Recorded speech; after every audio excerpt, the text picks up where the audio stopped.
Bismillahirrahmanirrahim. Assalamualaikum warahmatullahi wabarakatuh. Saya Nurul Anissa SR dengan NIM 20700119028, mahasiswa pendidikan matematika kelas A angkatan 2019, Fakultas Tarbiyah dan Keguruan, Universitas Islam Negeri Alauddin Makassar.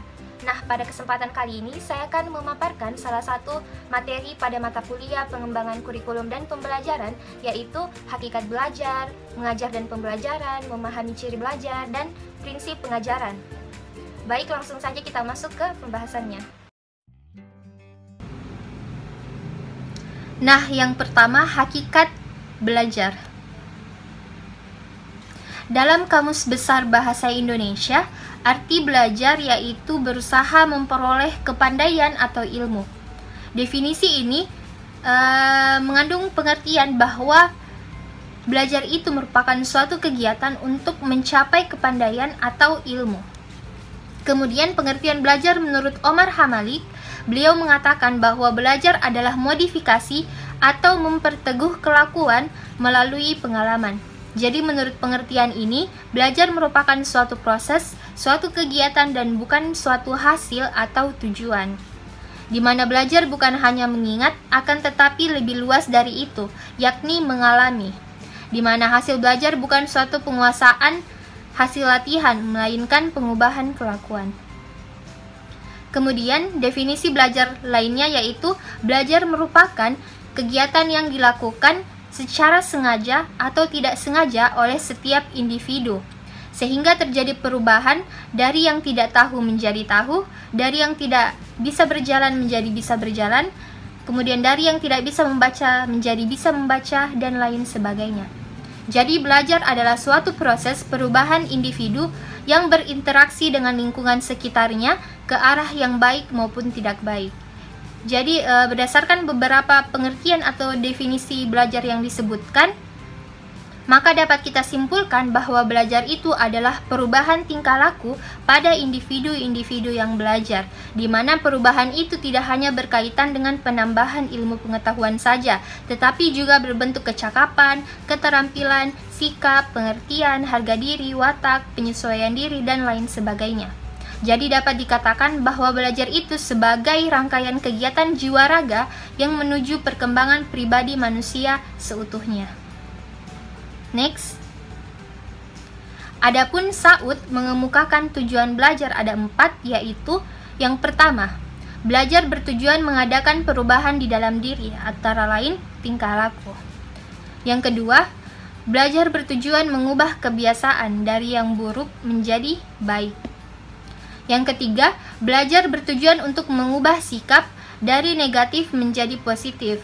Misalnya dari yang tidak hormat menjadi hormat, dari yang benci menjadi sayang, dan lain sebagainya. Terus yang terakhir, yang keempat, yaitu belajar bertujuan untuk meningkatkan keterampilan atau kecakapan. Misalnya dalam hal olahraga, kesenian, teknik, pertanian, perikanan, pelayaran, dan lain sebagainya.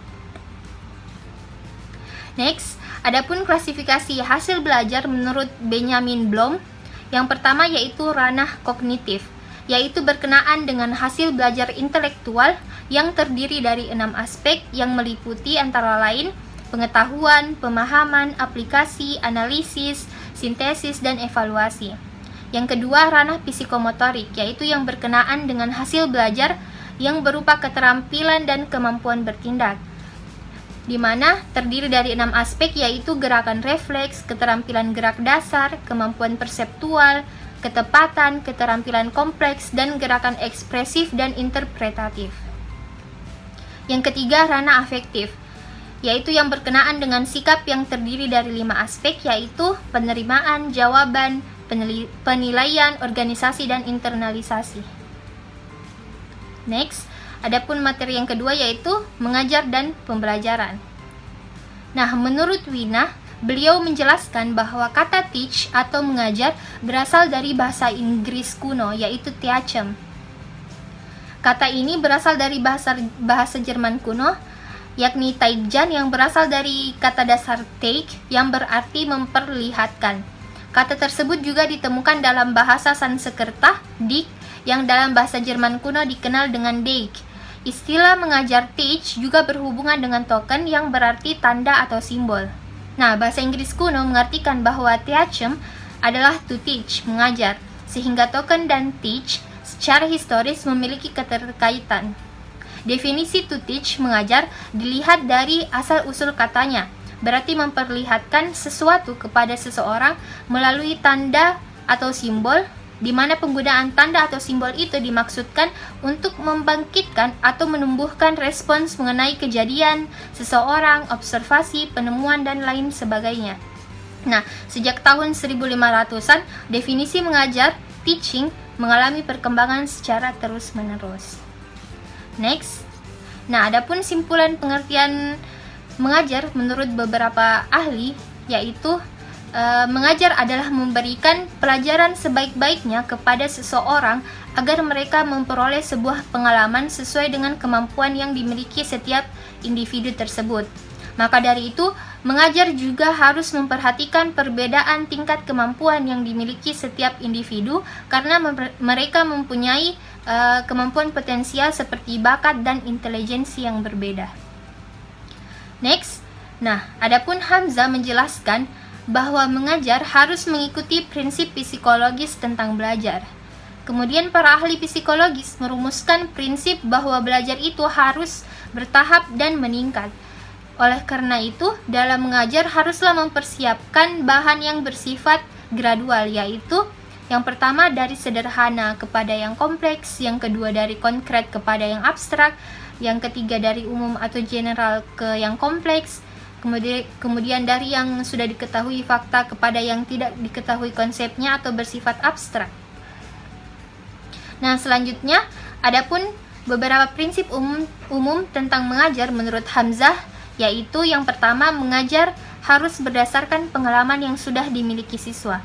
Dan yang kedua yaitu mengajar harus memperhatikan perbedaan individual setiap siswa. Nah, selanjutnya pembelajaran. Menurut Undang-Undang Republik Indonesia Nomor 20 Tahun 2003 tentang Sistem Pendidikan Nasional mengandung definisi pembelajaran, yaitu pembelajaran adalah proses interaksi pendidik dengan peserta didik dan sumber belajar yang berlangsung dalam suatu lingkungan belajar. Secara nasional, pembelajaran dipandang sebagai suatu proses interaksi yang melibatkan komponen-komponen utama, yaitu peserta didik, pendidik, dan sumber belajar yang berlangsung dalam suatu lingkungan belajar. Nah, berlangsungnya proses pembelajaran tidak terlepas dari komponen-komponen yang ada di dalamnya, seperti yang disebutkan tadi untuk komponen utamanya dan komponen lainnya, yaitu yang pertama peserta didik, yang kedua guru atau pendidik, yang ketiga tujuan pembelajaran, yang keempat materi atau isi, yang kelima metode pembelajaran, yang keenam media pembelajaran, dan yang ketujuh evaluasi. Next.